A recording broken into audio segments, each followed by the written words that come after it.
Welcome back to the channel, everybody. Thank you so much for joining me and allowing me to continue to be your daily advocate.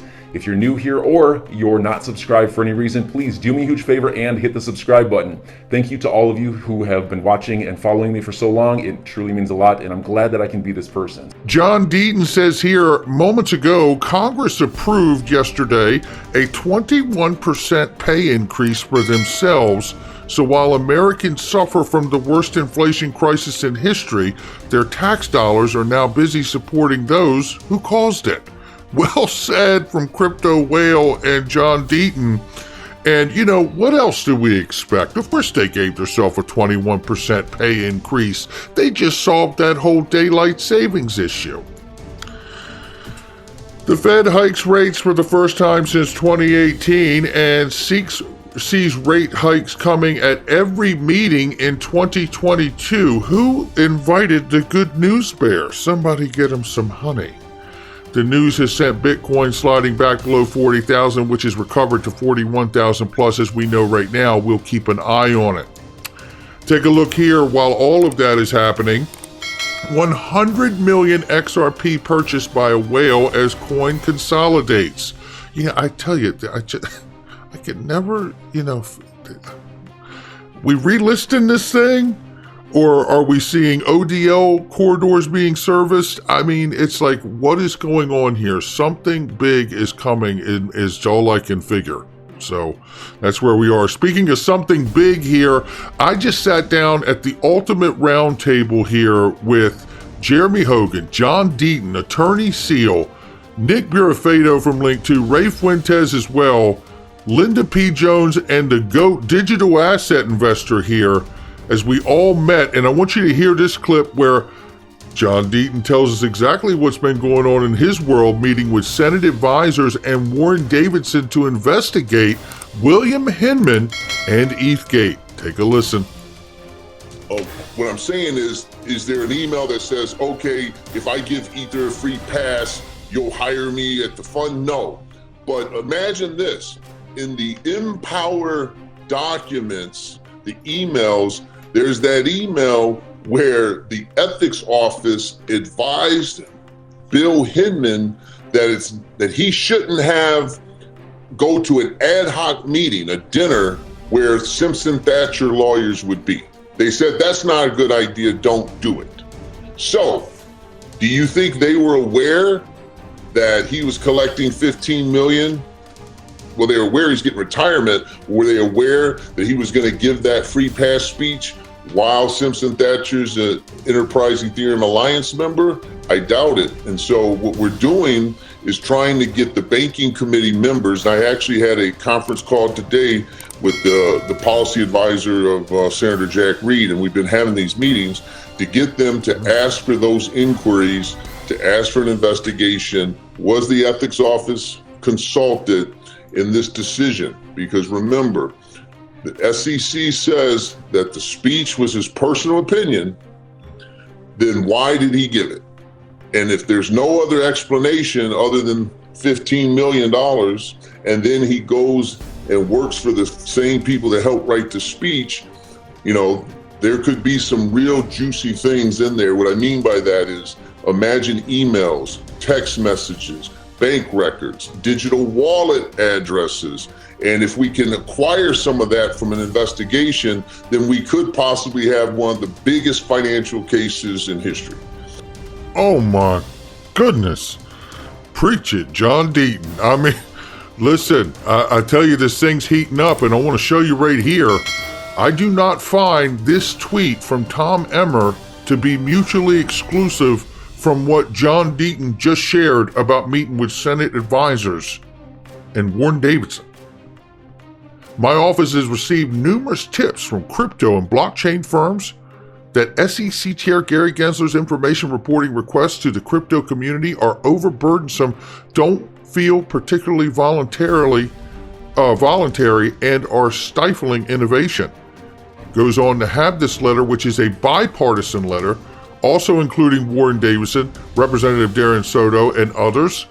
And they are asking right here, he says, while the SEC has the authority to obtain info from market participants rulemaking purposes, It must ensure that these inquiries don't infringe on the standards established in the Paperwork Reduction Act, which limits the burden the government imposes on private businesses and citizens.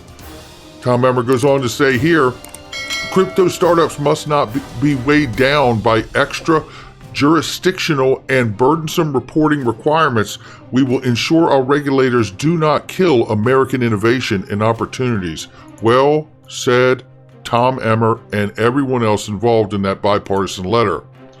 But it gets bigger, because this Lbry case could have huge implications to the Ripple case, because as Jeremy Hogan points out here, the Lbry case will conclude before the Ripple case does. And you're about to hear here why that's a big deal. Take a listen. This is another clip from our roundtable. Go watch that video. I'm telling you, these guys were on fire. We touched so many different areas and subjects. You're going to want every single bit of it.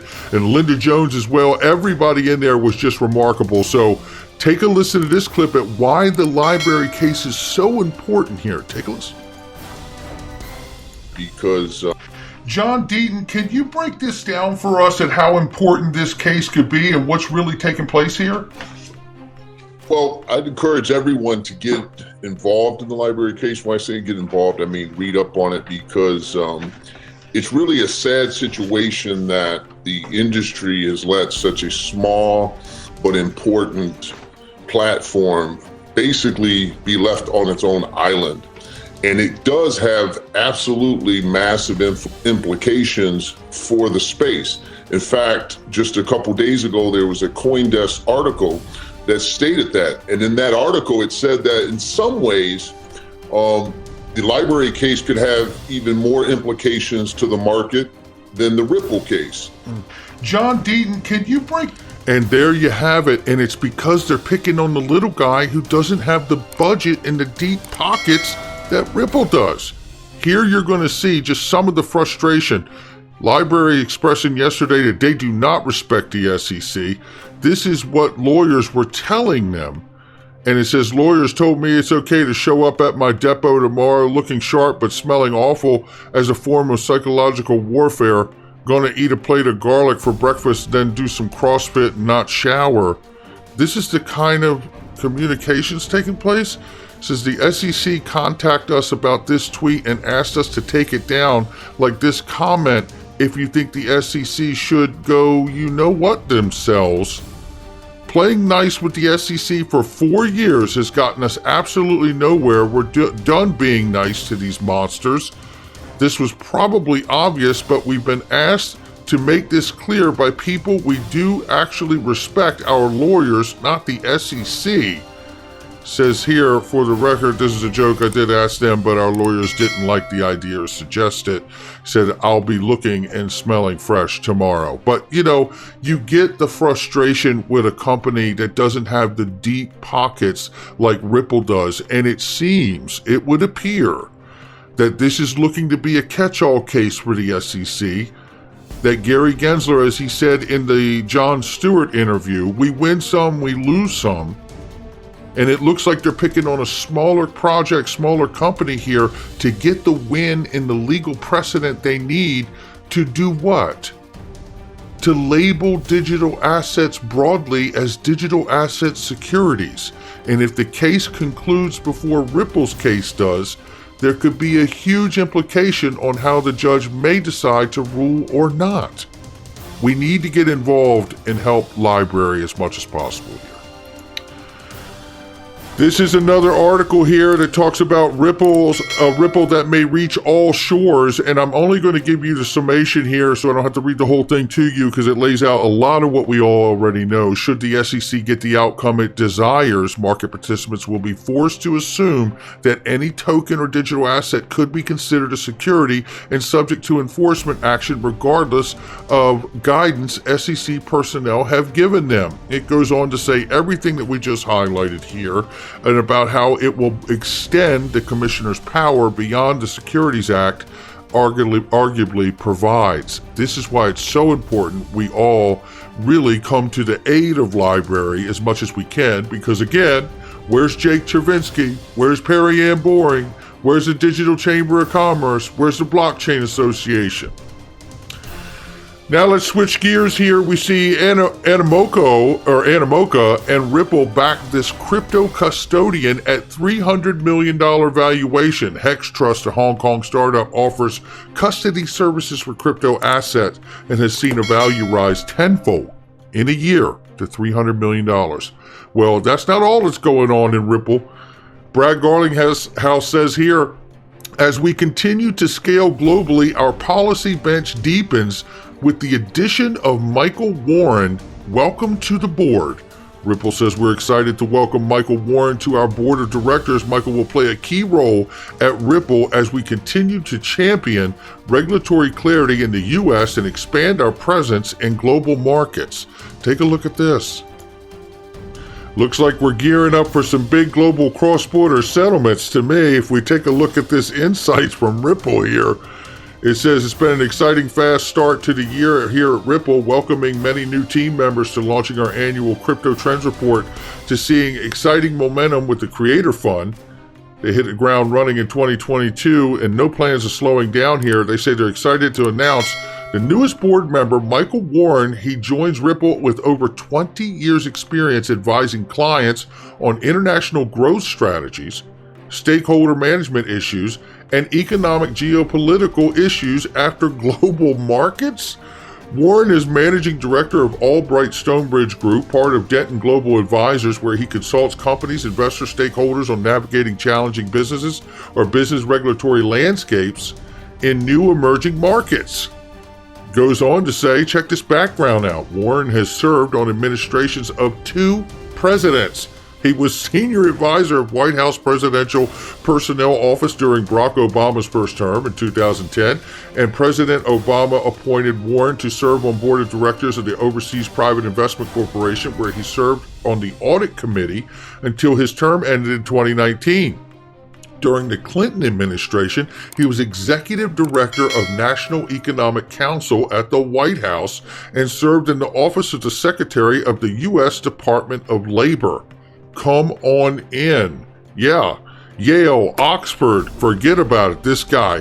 I mean, this goes to the deep bench, as Brad Garlinghouse said, of the roster of people that are at Ripple on the board of directors. And I tell you, when you look at that board of directors, it really starts to look like, a new central bank to me. Treasury officials, Michael Warren now, Anya Manuel. I mean, so many people, right? Sandra O'Connor. It's so many people. It's just amazing. Let's take a look at this, because all of that's happening when I told you, don't sleep on this. Don't sleep on this. XRP Ledger from David Schwartz. DEX, decentralized exchange, ladies and gentlemen. Yeah, one of the only protocols that allows you to get from the paper fiat world to the digital one. Now supports USDC, USD Tether, and the first Euro-backed stablecoin is soon to come. Let's check out the benefits of support offered for stablecoins on the XRP Ledger. Take a look here. It says many of the XRP Ledger's core features, such as the world's first decentralized exchange, have been available since 2012. These features are extremely mature and functional, making an ideal platform for stablecoin issuers to issue, manage assets of all kinds. All they need to do is create an issuing account and set configuration options for the account and the particular stablecoin. That's it. The XRP Ledger's native token functionality makes this possible. Built for payments, the XRP Ledger also allows counterparties, financial institutions, central banks, and governments the ability to fully settle transactions cheaply in just a few seconds. This assurance eliminates overnight and business risk for financial institutions in particular. He goes on to say here, such counterparties are why one universally agreed upon stablecoin is highly unlikely. There are a few reasons for this, but mainly because stablecoins have an issuer as the counterparty that does not allow them to interoperate across payment networks and jurisdictions. Neutral, counterparty-free digital assets, like XRP, solve this problem by acting as a bridge that allows payments to be settled quickly, efficiently, without needing any trusted central intermediary. How about that one? Shout out to David Schwartz on that one. And that reminded me of this. Take a look at the efforts that have been made here when he talked about the Euro stablecoin. Think about this, what's happening. Look at the collection of what's taking place here. A Euro stablecoin representing 27 different nations in the EU. We're already on the Digital Pound Foundation, and we know for a fact we're working with the Republic of Palau and the Central Bank of Bhutan. When US is the only question left here, I believe. Take a look at this. One chart analyst says here, XRP breakout is incoming, chasing down that dollar range. We know we're back at 80 cents here this morning. I triple dog dare you. That's where I'm at. Yeah, I say just show me the money. I know you say the same as well. That's going to do it for me. Lot is happening here. I think the introduction of Michael Warren to this board of directors is showing us that there are many, many big events coming for Ripple and XRP. Not financial advice from me or anyone else. I'll catch you on the next one. So enjoy your day, everybody. I'm always here for you. Leave any comments or questions below, and be sure to subscribe. But thanks, everybody. I really appreciate you. Enjoy your day, and I always have your back. So thanks so much, everybody.